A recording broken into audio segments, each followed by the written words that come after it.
అత్త నొప్పేసుకుంది. ఒప్పేసుకున్నావు మళ్ళీ చూడు నువ్వు తొండే. ఇగో ఇవన్నీ కాదు, ఇప్పుడు మన ఇద్దరు గురించి చెప్పి మీ అమ్మని ఇంప్రెస్ చేస్తే నీకు ఓకేనా? చెప్పు, చెప్పకుండా ఓకేనా అంటే నేను ఎందుకు ఓకే?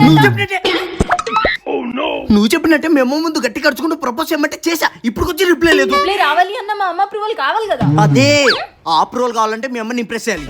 సో ఇందులో మాత్రం నీ హెల్ప్ నాకు పక్కాగా కావాలి. ఇంకా నేను హెల్ప్ చేస్తే దాంట్లో నీ కష్టం ఏముంది? నీ లాజిక్ తగలయ్యా, తెలియకుండా ఏదైనా చేయొచ్చు, తెలుసుకున్నాక వాటిని కరెక్ట్ గా ఇంప్లిమెంట్ చేయడం కూడా కష్టమే.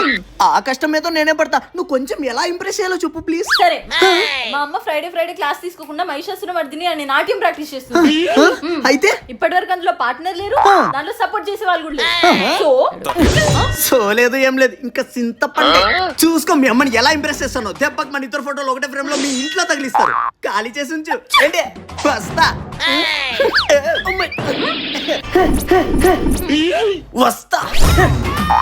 నీ ఫోటో ఫ్రేమ్ పడకుండా చూసుకోరా మా లోకం.